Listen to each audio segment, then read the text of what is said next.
Hello, this is Caitlin Bryant for week 1 intro of ACTE 699. Let's learn a little bit about myself. This is my 5th year teaching at Warwick High School in Lidditz. I'm a secondary ed science teacher. I'm certified in biology or science and chemistry. I am also the online teacher for the Warwick Virtual Academy, so I am the one who runs the science courses online as well. I am also the club advisor for the Doctor Who Club, which is kind of a casual get-together of students where we watch episodes, play games, and have British snacks. It's great. Currently, I'm not running this club this year during pandemic times, however. Hopefully we'll restart that when this our all clear is given and we are allowed to resume things closer to the norm. A little bit about my home life. I'm originally from Virginia. I have lived in Pennsylvania for about a decade. I am a wife and mother. I have a 2-year-old named Lottie. I have a dog and a cat named Riley and Neville, and I consider myself a bit of a jack of all trades. I like lots of different things, lots of variety of different things, and I know enough about most things to be able to hold up a conversation about it. And I am skilled enough to be half decent in what I attempt. But I'm not a master, I'm not in any way an expert in anything, I'm just decent at a lot of things. In terms of my ACTE concentration, I am STEM concentration, and this is my last class. I'm super excited, I'm super terrified, and I am ready to be done. So let's jump in then to the content for this week, the questions we needed to answer. Question 1, of course, was what are the 4 stages of action research? Which one do you think you're going to have the hardest time with, and why? I listed the 4 here. For me, and this is something I've heard throughout my life, the hardest step is the first one. And getting from step 1 to step 2. I have a general idea of what I want to implement in my action research. I really want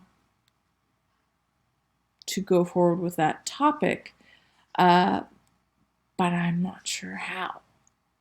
I don't know how I want to do it. I don't know how I'm going to go about setting it up to collect data. I don't know what parameters I'm going to put in place, what qualitative versus quantitative or a mix, or where I'm going to go from there. I just have an idea of what I want to run with, but no idea where to go from there.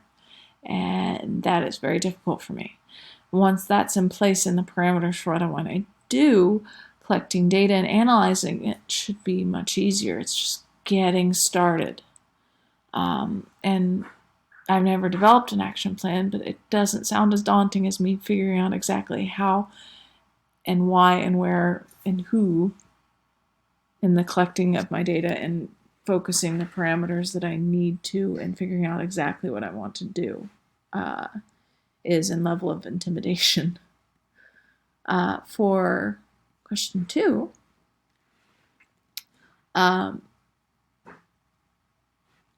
talking about the need to make action research just a part of daily teaching and what obstacles you see. For me, this is very detail-oriented. You need to be detail-oriented with it from start to finish. I'm scatterbrained, especially nowadays. I think a lot of us probably are. But I'm relatively scatterbrained most of the time. I can think on a topic for a while, but up until close to the necessary time, I need to have all of my ducks in a row. I have this almost like a Jimmy Neutron brain blast, and everything clicks into place, and I'm like, I got this. I know this. I know what I'm doing. Great. But I sit there and I ponder for days and days and days and days and days and days without actually actively doing something until everything clicks. And so I think over things for a very, very long time, and my focus and detail do not hit home till close to the end after I've sat and thought it over. And this is going to require a good amount of motivation and focus.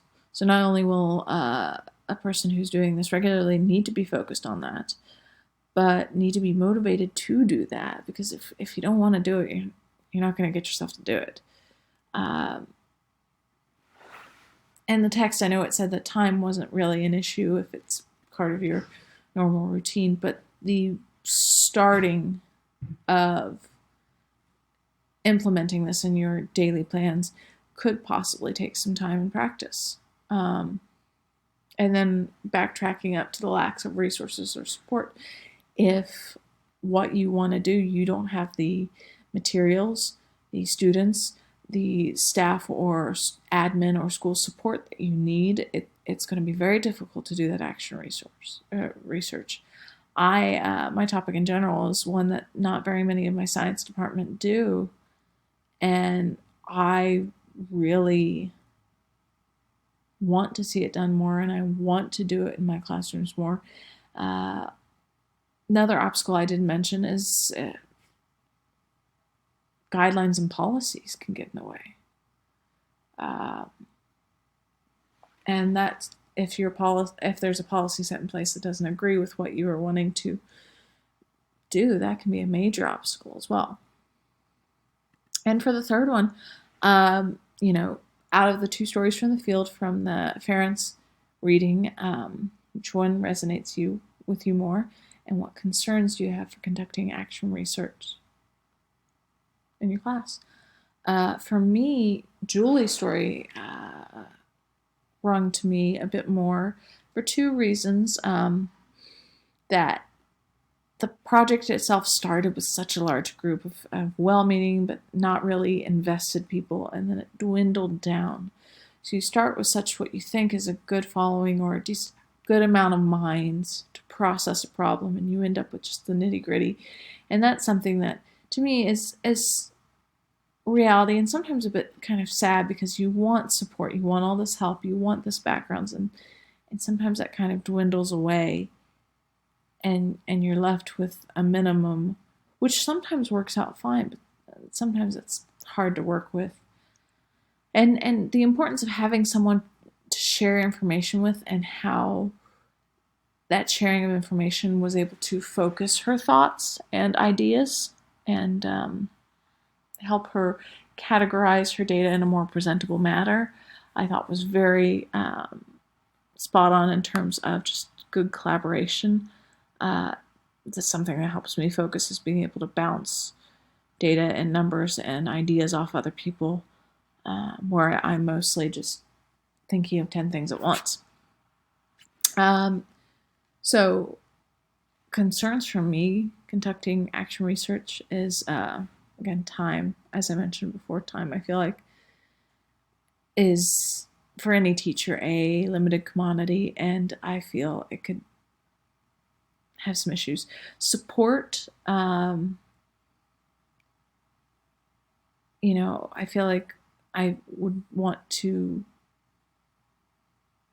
talk with my admin on what I want to do and some of my colleagues, but sometimes I feel very alone depending on the topic. You can get very isolated as a teacher, and I think we know that, especially if we're in our classrooms a lot. I'm concerned about making sure my process is clear and making sure it's understandable, and coming up with a clear, cohesive, understandable product with very defined steps, very defined goals, and lastly, to make sure my work is legitimate. Like, I haven't put in all this time and effort and it be something terrible or ridiculous, or that has no impact or resonance or meaning or any of that sort that I think we all go through. I'm probably not the only one, but for me, I still go through imposter syndrome massively, even in my grad classes. Right now I'm sitting here, it's my last grad class, and I still feel like I don't belong. And that's something that always worries me, is that I'll get this done and I'll do this and it will not be a good work. at all, and it will be terrible. And I think that's everyone. And last but not least, just to add this, I'm worried about what's going to happen school-wise right now. The pandemic's a big deal. My school right now is almost completely face-to-face, with the option for students to do virtual as my district's way of doing blended. But good 80 to 85% of students are going face-to-face. I have full rosters. I have a class of 24. I know some teachers have more. And I feel it's not going to last. So the dynamics of my classroom are going to be changing drastically, I feel like, in the next few weeks. And I might be in quarantine. I don't know. It's very unknown times, and it makes me more hesitant about the research. I mean, it's a great time to test it in that sense that things are more different than they've been before, but hesitant because of all of the craziness and chaos. And that is my overview. I didn't mean to make it be over 10 minutes, but I did. I ramble. And I hope you enjoyed, and I will be watching your videos. Thank you.